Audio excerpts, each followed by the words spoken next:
M-am întors după atâția ani pentru a vă împărtăși adevărata mea poveste, pentru că m-ați numit anticristul și m-ați acuzat de spiritism. Mi-ați spus diavolul din umbră, dar după câte s-au întâmplat, nu vă condamn. Am fost lovit în cap cu un crucifix, blestemat și pus să jur pe Biblie că nu mă voi mai atinge niciodată de femei și că voi părăsi curtea țarului. Am fost înjunghiat cu atâta forță încât intestinele mi-au ieșit aproape complet pe afară. Am fost otrăvit cu atâta cianură încât ar fi doborât 5 oameni deodată. Mai mult decât atât, am fost împușcat de 3 ori, în piept, în spate, chiar și în cap. Dar niciunul dintre toate acestea nu m-a putut răpune. Niciunul nu m-a putut ucide. Așa că vă înțeleg reacția. Ați spus că în spatele unei sutane ascund de fapt un alcoolic care se implică în orgii cu doamne și domnițe din toate cercurile înaltei societăți. M-ați numit demonul nemuritor care controlează totul din umbră. Dar care este de fapt realitatea? Vă spun doar atât. Eu de fapt sunt doar un simplu țăran din Siberia, care a înțeles că păcatul și sfințenia nu sunt atât de departe unul de altul pe cât ar crede lumea. Numele meu este Grigori Eftimovici Rasputin. Fie că mă știi ca pe un personaj sinistru al trecutului, sau ca pe un om care a știut să influențeze până și cei mai puternici oameni ai istoriei țariste, pe vocea din mormânt îți dezvălui chiar eu adevărata mea poveste. Rămâi până la capăt.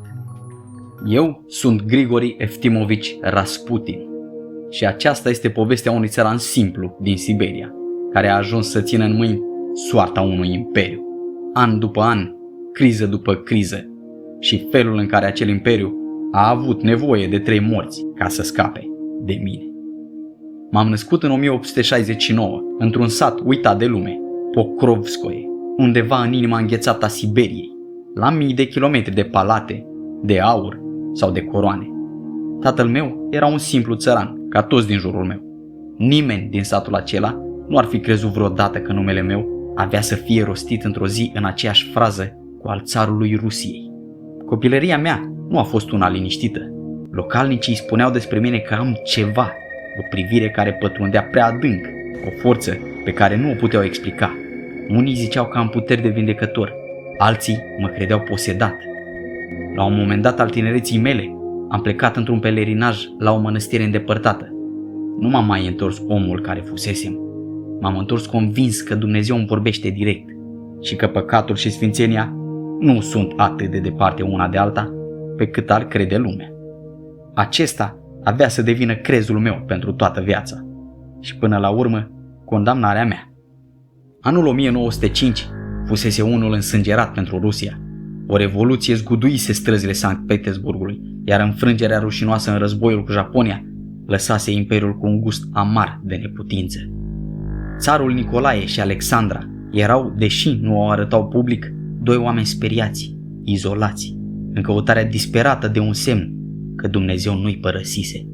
Eu ajunsesem deja la Sankt Petersburg, introdus în saloanele înaltei societăți de episcopul Teofan, care rămăsese uimit de felul în care vorbeam despre credință, fără cărți, fără studii teologice, dar cu o forță pe care el nu o mai întâlnise la niciun cleric educat.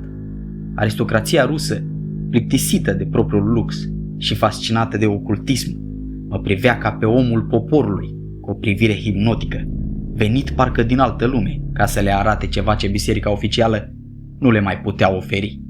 Prin acele saloane am ajuns în fața celor 2 mari ducese montenegrene, Milița și Anastasia, surori căsătorite în familia imperială, cunoscute pentru pasiunea lor pentru spiritism. Ele m-au dus în cele din urmă direct la curte. Pe 1 noiembrie 1905 a avut loc întâlnirea care mi-a schimbat complet destinul. Prima mea întâlnire oficială cu țarul Nicolae al II-lea și cu țarina Alexandra. Țarul avea să noteze simplu în jurnalul lui personal din seara aceea că făcuse cunoștință cu un om al lui Dumnezeu, un anume Grigori, venit din gubernia Tobolsk. Nu știam în ziua aceea că tocmai intrasem pe ușa care avea să mă țină legat de familia imperială până la ultima mea suflare, a mea și nu peste multă vreme, a lor înșiși. În anul următor, 1906, relațiile mele bisericești s-au întărit. M-am împrietenit strâns cu două figuri extrem de influente și de radicale din Biserica Ortodoxă Rusă, episcopul Hermogen și eromonarhul Iliodor, pe numele lui adevărat Serghei Trufanov. Amândoi vedeau în mine vocea autentică, mistică a țărănimii ruse și au decis să mă sprijine ca să folosească influența mea pentru a promova la curte o agendă bisericească dură, ultraconservatoare. Relația mea cu familia regală a devenit treptat tot mai apropiată. Nu locuiam încă la palat, dar începuse să fiu văzut ca o prezență liniștitoare în preajma copiilor imperiali. Nimeni în anul acela nu-și imagina cât de departe avea să meargă lucrul acesta. În 1907, țareviciul Alexei, moștenitorul tronului, a suferit prima lui criză gravă de sângerare internă, boala pe care familia o ține ascunsă de tot imperiul, hemofilia. Medicii curții, cu toată știința lor occidentală, erau complet neputincioși. Am fost chemat la căpătuiul lui, m-am rugat, am meditat, l-am liniștit. Nu o să vă spun exact astăzi ce s-a întâmplat în camera aceea, dar i-a scăzut copilului tensiunea. Poate a fost doar o coincidență, poate mai mult de atât. Dar sângerarea s-a oprit. Din clipa aceea, pentru Alexandra, eu nu mai eram doar un simplu pelerin ciudat adus în saloanele ei. Eram un sfânt, trimis direct de Dumnezeu ca să-i salveze fiul. Dar nu toată lumea privea lucrurile astfel. Chiar în acel an, Sfântul Sinod a deschis o anchetă secretă împotriva mea, pe motiv că aș fi aparținut unei secte ilegale și eretice a hiliștilor. O sectă acuzată că predica mântuirea prin păcat și prin orgii ritualice. Ancheta a fost în cele din urmă mușamalizată. Protecția imperială era deja mult mai puternică decât suspiciunile bisericii. Vara anului 1908 a adus o nouă criză majoră a lui Alexei și, odată cu ea, m-a readus în rolul de salvator unic al dinastiei. Înainte să plec din nou de la căpătuiul lui, le-am spus părinților ceva ce avea să le ghideze fiecare decizie pentru tot restul vieții. Destinul copilului și a întregii dinastii este legat direct de mine. Nu era doar o vorbă goală. Din acel moment, legătura dintre mine și tronul Rusiei devenise, în mintea Alexandrei, indestructibilă. Dar eu duceam în paralel o viață dublă. Ziua eram sfântul vindecător de la palat. Noaptea frecventam cârciumele din Sankt Petersburg. Beam fără măsură. Aveam aventuri cu femei din toate clasele sociale, de la servitoare până la doamne din cea mai înaltă societate. Însă presa a prins primele mirosuri ale acestei vieți duble, iar zvonurile despre mine au început să circule tot mai insistent, tot mai otrăvitoare. În anul 1909, premierul Rusiei, Piotr Stolypin, un reformator dur și pragmatic, a început să primească de la poliția secretă Ohrana rapoarte tot mai detaliate despre comportamentul meu imoral. Stolypin m-a văzut imediat ca pe o amenințare directă la adresa stabilității statului și a cerut țarului deschis să mă îndepărteze definitiv de la curte. Nicolae, deși conștient de defectele mele, a refuzat, nu din slăbiciune față de mine, ci din teamă pentru echilibrul psihic al soției lui. Alexandra devenise extrem de agitată, aproape de nerecunoscut, de fiecare dată când eram îndepărtat prea multă vreme. Pentru un țar, liniștea propriei soții cântărea în balanța aceea mai mult decât avertismentele propriului prim-ministru. Primăvara anului 1910 a adus primul scandal cu adevărat public. Scrisori intime trimise mie de țarina Alexandra și de fiicele ei au fost sustrase de o fostă guvernată a curții, Sofia Tiutceva, și au ajuns să circule prin saloanele Sankt Petersburgului. Pasaje scrise de Alexandra într-un sens pur spiritual despre liniștea pe care o găsea în preajma mea au fost interpretate de public în cel mai vulgar mod cu putință, ca dovadă a unei legături amoroase interzise. Tiutceva s-a plâns direct țarului, susținând că aveam acces nepermis în dormitoarele marilor ducese, fiicele lui Nicolae, chiar și atunci când acestea erau în haine de noapte. Reacția lui Nicolae a fost să o demită pe Tiutceva, apărându-mă pe mine în fața propriei curți. Gestul acela, deși m-a protejat pentru moment, a stârnit o indignare și mai mare printre nobilime. Un semnal clar că nici măcar cuvântul unei guvernante loiale nu mai cântărea nimic în fața influenței mele. În anul 1911 a fost anul în care propria mea rețea de aliați a început să se prăbușească. nu din cauza dușmanilor din afară, ci din cauza propriilor mele excese, văzute în sfârșit de aproape de cineva care mă adorase. În toamna acelui an, l-am invitat pe Iliodor, prietenul meu, cel care mă susținuse și mă apărase ani întregi, în satul meu natal, Pokrovskoe. Acea vizită i-a distrus toate iluziile. M-a văzut la adevărata mea față. M-a auzit lăudându-mă beat că sunt Hristos întrupat și că îl controlez pe țar așa cum îmi doresc eu. Mai mult, a văzut cu ochii lui grupurile de adepte aduse tocmai din Sankt Petersburg, pe care le duceam zilnic în băile publice. Confirmarea vie a tuturor suspiciunilor despre comportamentul meu promiscu.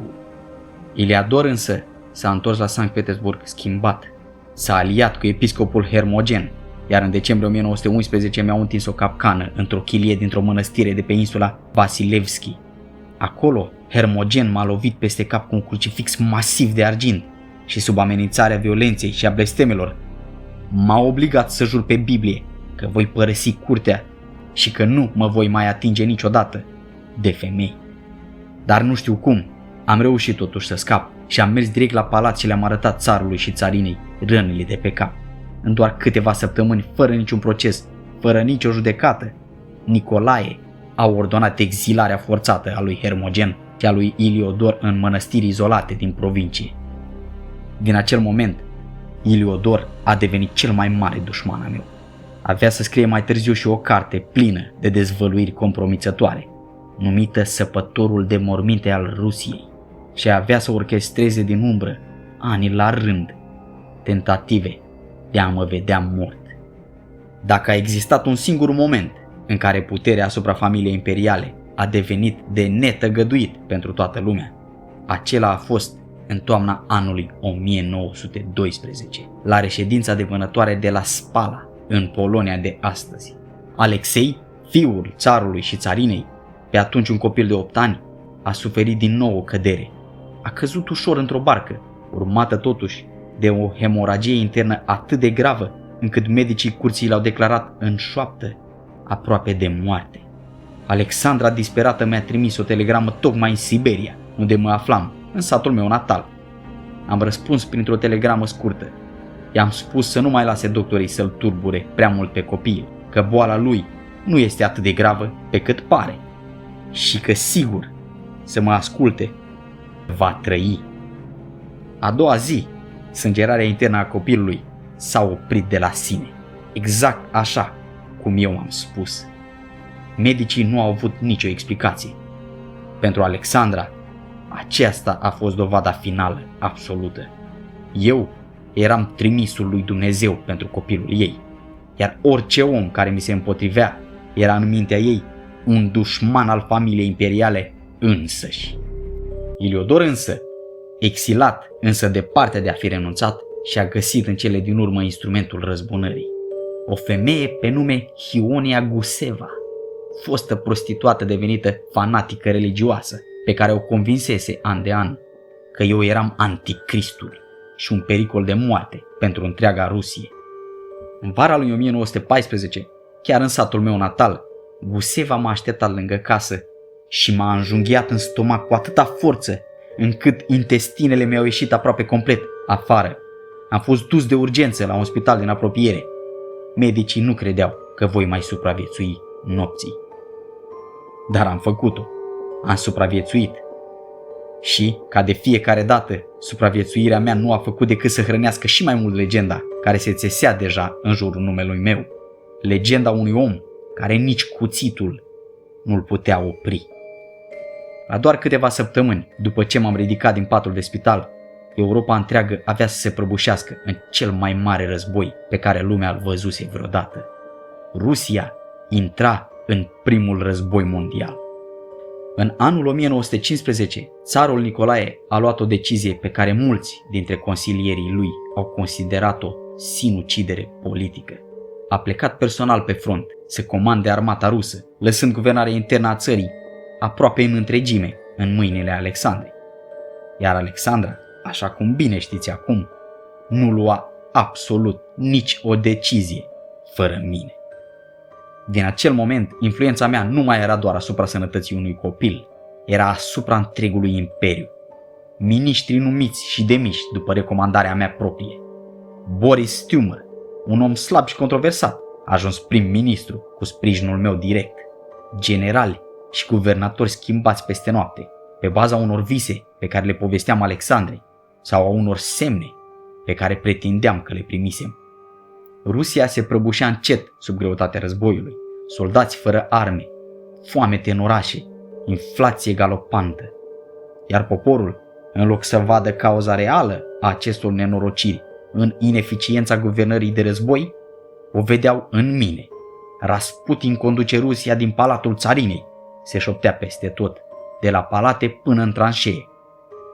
În noiembrie 1916, deputatul naționalist Vladimir Purișchevici a rostit în fața Dumei un discurs incendiar, numindu-mă răspunzător direct pentru dezastru care se abătea asupra țării, cerând ca mâna murdară care conduce Rusia din umbră să fie în sfârșit tăiată.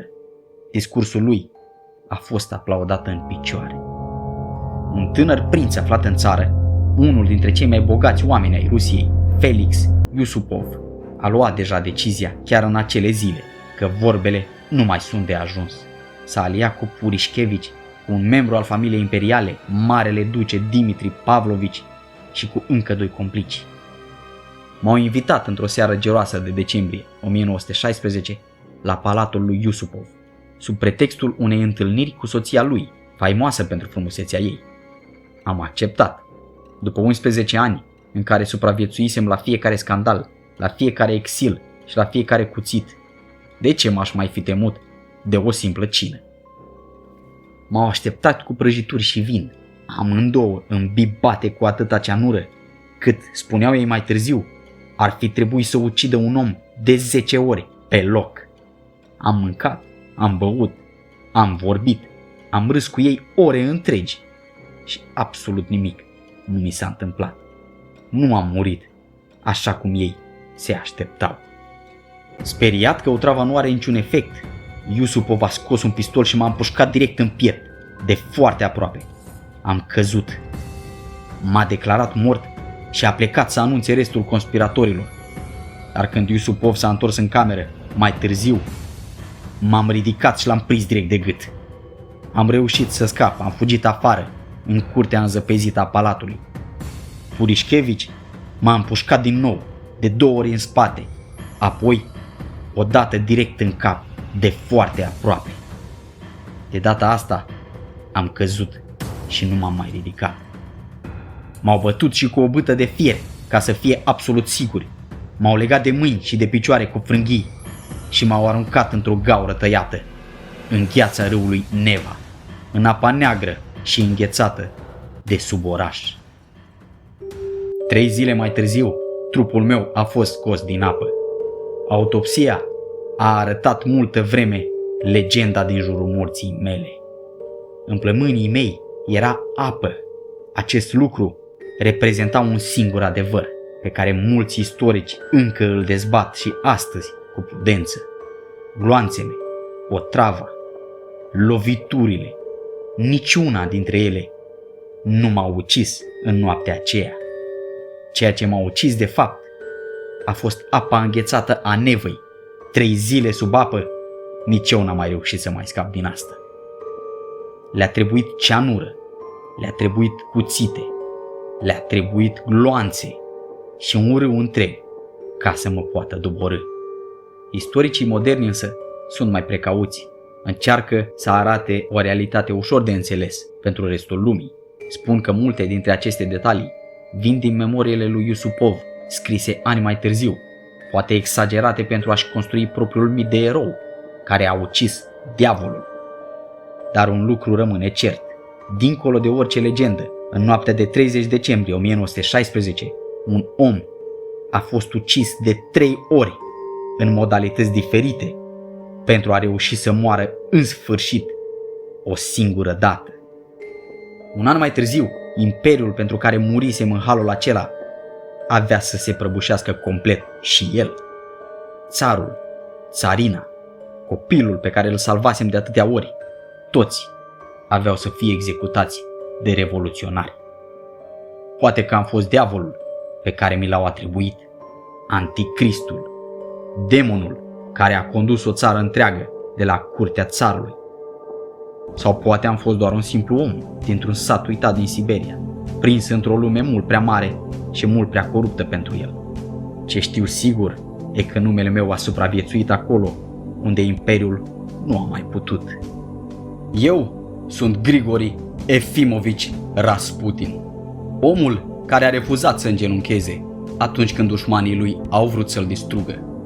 Au încercat să mă omoare, din nou și din nou și din nou. Dar eu nu am murit atunci când au vrut ei. Am făcut-o doar atunci când destinul a decis că timpul meu s-a sfârșit. Iar dacă vocea mea încă ajunge la tine, înseamnă că unele povești nu mor niciodată. Urmărește vocea din mormânt, pentru că nu toate secretele istoriei au fost cu adevărat dezgropate vreodată.